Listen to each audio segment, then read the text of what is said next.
Hello বন্ধুরা, good morning. কেমন আছো সবাই? আশা করি সবাই একটু ভালো আছো।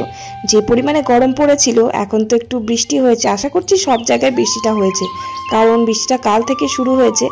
আর এতটা পরিমাণে ঝমঝম করে হয়েছে যে পুরো একদম পিছনের পুকুরটা না পুরো ভর্তি হয়ে গেছে, এতটা জোরে জোরে বৃষ্টি হয়েছে।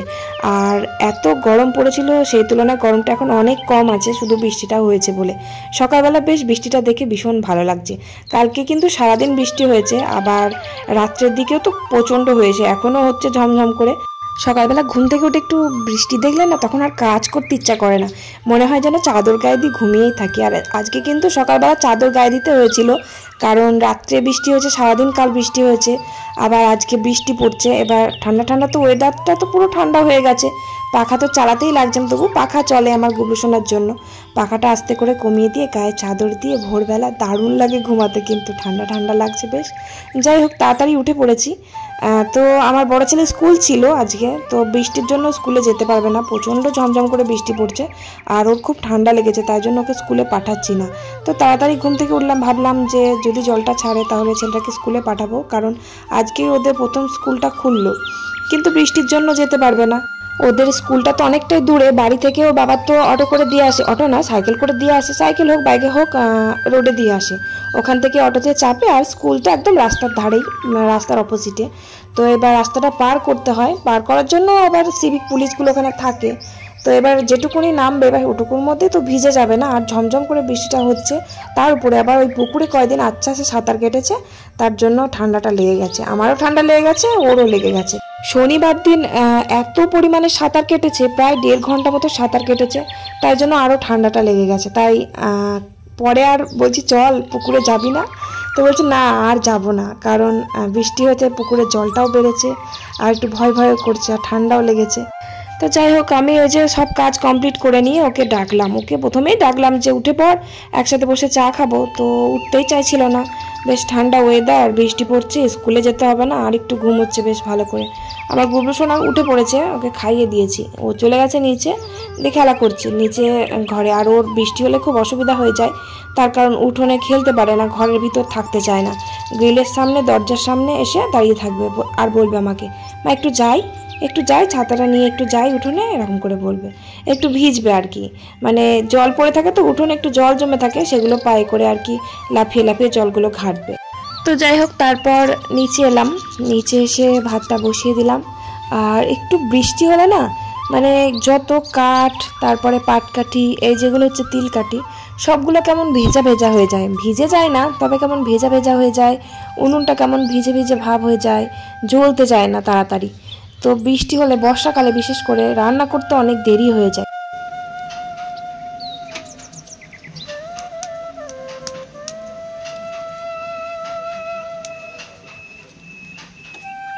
তো ভাতটা বসিয়ে দিয়েছি, আর কটা পটল ভাতে দিয়ে দিলাম বেশি করে, আর একটা বেগুন। বেগুন ভাতে বেশিরভাগ শীতকালে আমরা খাই, কিন্তু বেশ আমাদের গাছের বেগুনেরটা, মাঠ থেকে নিয়ে এসেছে দুটো।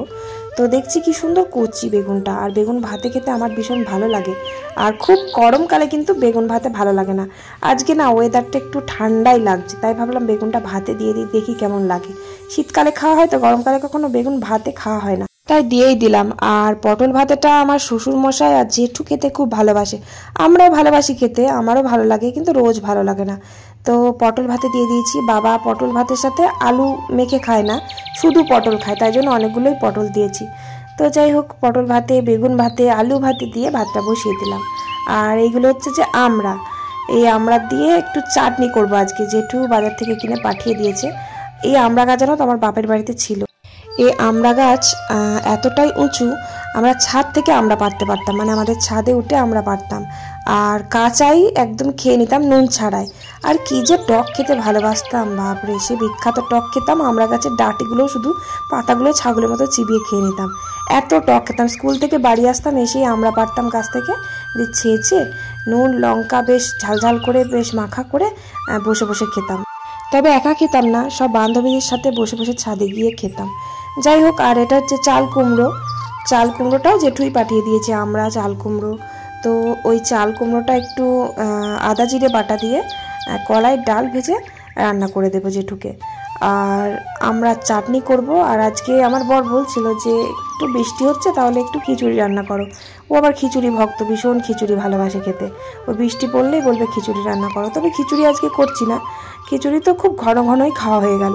তাই ভাবলো আজকে একটু বেশ বৃষ্টি পড়ছে আর ঠান্ডা লেগেছে, তাই একটু কষা কষা করে মাংস রান্না করি। আজকে আর মাংসে কিন্তু আলু দেবো না, শুধু কষা মাংস রান্না করব। তাই 1 কেজি মাংস নিয়ে এসেছে, একটু বেশি নিয়ে এসেছি, কারণ আলু দেবো না তো, তাই জন্য মাংসটাই লাগবে। আর বেশি কিছু রান্না করব না, ওই তো আমড়ার চাটনি করব। আর এই যে চাল কুমড়োর তরকারিটা, চাল কুমড়োর তরকারি খুব একটা কেউ খায় না আমাদের বাড়িতে। ওই যেটু খাবে মা একটু, আমি একটু খাই, আর বাবাও খায় না, ওদিকে আমার বড় খায় না, আর ছেলেগুলো তো খাই না। চাল কুমড়ো তো আবার বলি হয়, তাই জন্য চাল কুমড়ো কাটার সময় একটা সুতো বা একটা কিছু নিয়ে কাটতে হয়। তো সেইভাবেই ওই রকম করে কেটে নিলাম। একটা ফেসো নিয়ে, পাটকাঠি তো থাকে আমাদের, পাটকাঠির ফেসো থাকে, ওই ফেসোগুলো দিয়ে একটু কেটে নিলাম। তারপরে ঝিরি ঝিরি করে কেটে নিয়েছি, এই যে এরকম করে।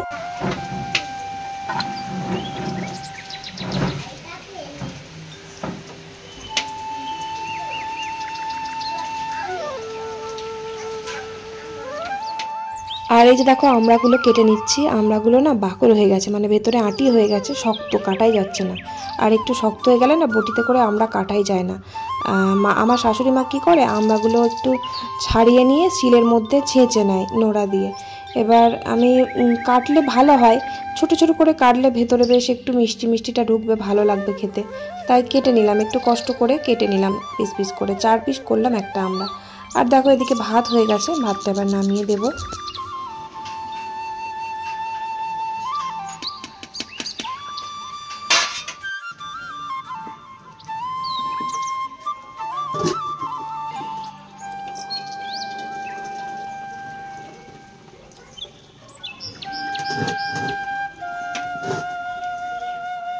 ভাতটা নামিয়ে দিলাম, তারপরে আগে চাল কুমড়োটা রান্না করে নেব।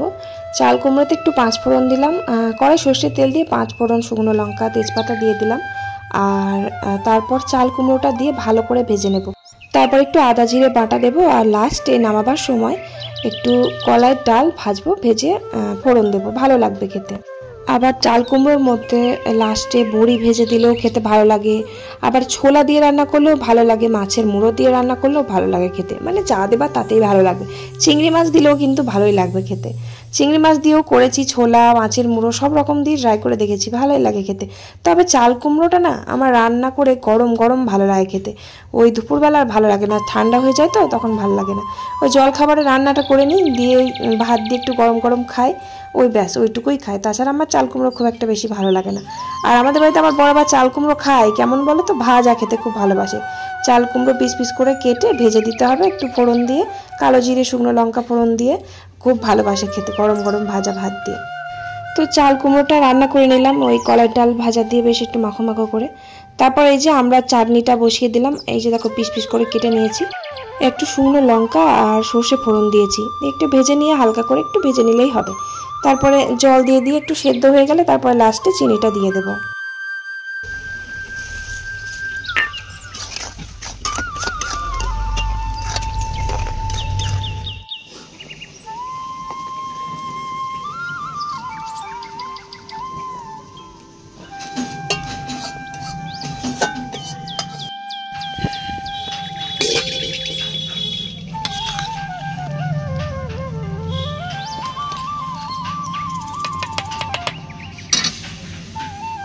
চাটনিও হয়ে গেল, চাটনি নামিয়ে দিলাম। তারপর ভাতের মধ্যে জানো তো একটু বেশি করে আলু ভাতে দিয়ে দিয়েছিলাম, তার কারণ মাংসের মধ্যে আলু দেবো না তো, তাই একটু আলুর চোখা বানাবো দুপুরবেলায় ভাতের সাথে খাওয়ার জন্য। আর একটু চাপ করে মসুর ডাল করব।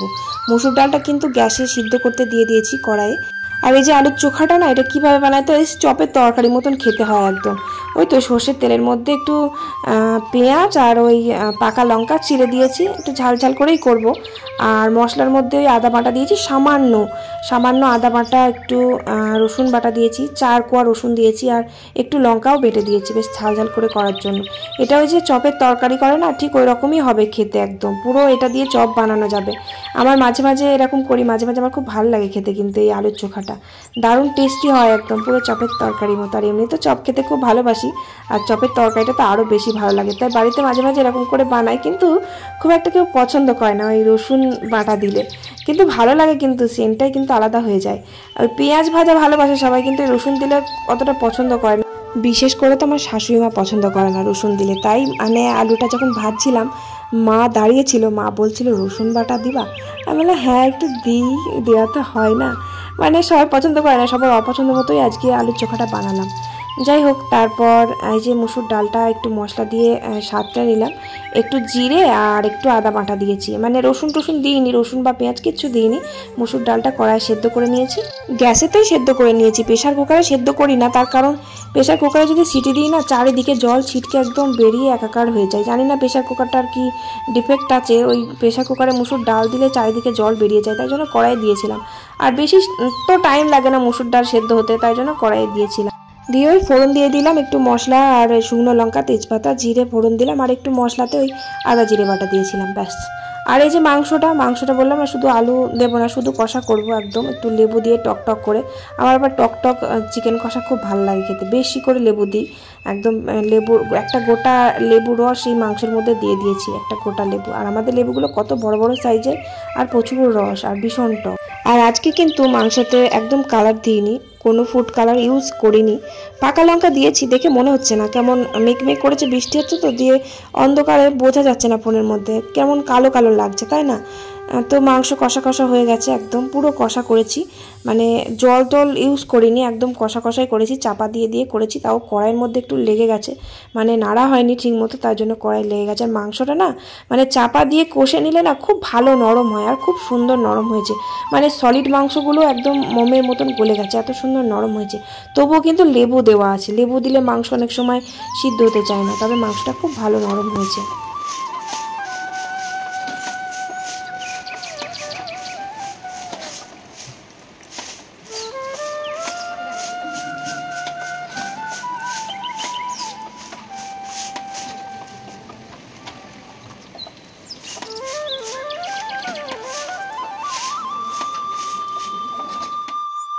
তারপর রান্না বান্না কমপ্লিট করলাম, দিয়ে ধোয়া মাজা বলতে কড়াইটা ধুতে পারিনি, মাজতে পারিনি, কারণ প্রচুর বৃষ্টি পড়ছে, ভিজে ভিজে আর কড়াইটা মাজিনি। বাসন কটা হালকা পাতলা যা ছিল ওগুলো মেজে ধুয়ে চলে আসলাম, কড়াইটা থেকে গেল। আর রান্নাঘরটা ধুয়ে দিলাম, বৃষ্টি হচ্ছে ধুয়ে দিলাম। আর এই যে দেখো বৃষ্টি লেগেই রয়েছে, বৃষ্টি মনে হচ্ছে সারাদিন হবে, নিম্নচাপ, একদম আকাশের ওয়েদার খুবই খারাপ। তো ওপরে কয়েকটা কাজ ছিল, রান্নাটা তাড়াতাড়ি হয়ে গেছে। তো এই যে এইখানটা এত নোংরা হয়ে আছে, পরিষ্কার করাই হয় না, মানে উপরে যত ইউজ করা হয় পলিথিন কাগজ টাগজ যা থাকে সব এখানে রেখে দিই।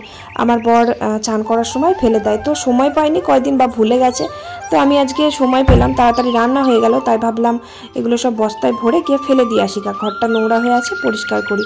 একটু তাড়াতাড়ি রান্না হয়ে গেলে মানে ঘরের যেসব কাজ টাজগুলো থাকে সেগুলো করে নিতে ইচ্ছা করে। তো রান্না তো হয়েই গেছে, একটু তাড়াতাড়ি রান্না বসিয়েছিলাম, তার উপরে আবার বেশি কিছু তো রান্না করিনি, ওই তো মাংস কষা করলাম, আর কষা করতে তো বেশি সময় লাগে না, আলু টালু দিলে পরে আবার একটু সময় লাগতো। যাই হোক রান্না হয়ে গেল, ভালোই হলো একটু তাড়াতাড়ি। তারপরে এই যে এখানটা পরিষ্কার করে নিচ্ছি ঝাঁট দিয়ে, তারপরে মুছে নেব। আর এই যে টাইলসগুলো একটু সার্পো দিয়ে মুছে নেব, কারণ এখানে তো গ্রিলের কাজ বসানো নেই, এবার ছাট আসে, তো ছাটের সাথে ধুলো বালি কাদা সে একদম নোংরা হয়ে যায়, তাই জন্য একটু সার্ফ দিয়ে সব পরিষ্কার করে নিলাম। আর ওই আমার কাকাদের বাড়িতে মানে কাকা শ্বশুরের বাড়িতে পাশেই তো একদম দেওয়ালের সাথে একই দেওয়াল, তো মিস্ত্রিতে রাজমিস্ত্রির কাজ করেছে, প্লাস্টার করেছে, তো একদম সিমেন্টগুলো না পুরো গ্রিলের ভেতরে ঢুকে গেছে, এইদিকে সব এসে গেছে, তাই জন্য আরও পরিষ্কার করতে এলাম। একদম শুকিয়ে গেছে, উঠছিলই না, তো ভিজিয়ে আর কি তুলে নিয়ে তারপরে ঝাঁট দিয়ে মুছে নিলাম সব।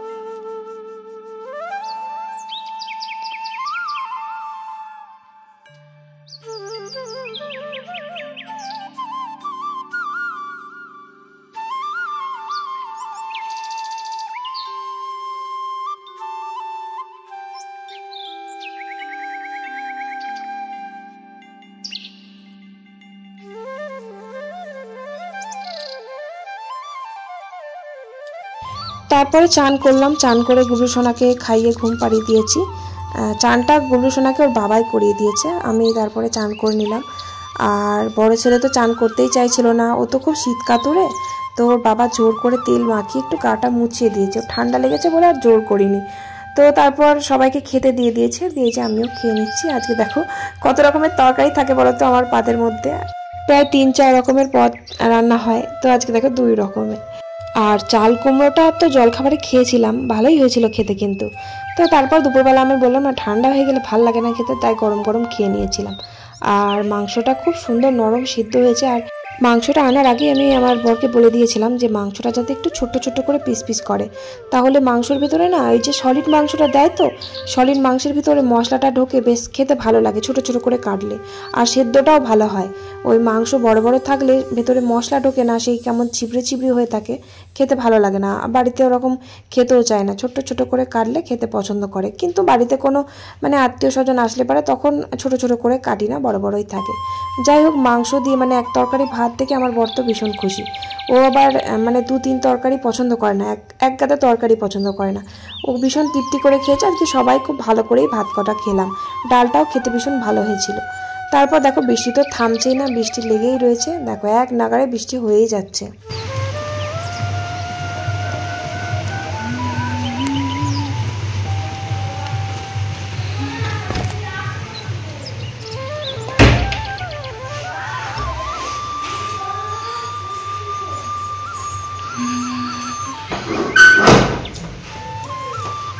ঝমঝম ঝমঝম করে বৃষ্টি হচ্ছে।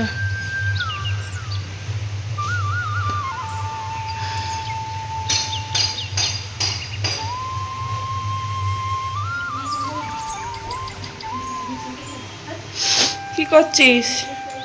কি ড্রয়িং করছিস? এটা পাহাড় দিয়ে জল বেরিয়ে আসছে। কি দেবা তুমি? ও কালার করে দিচ্ছে।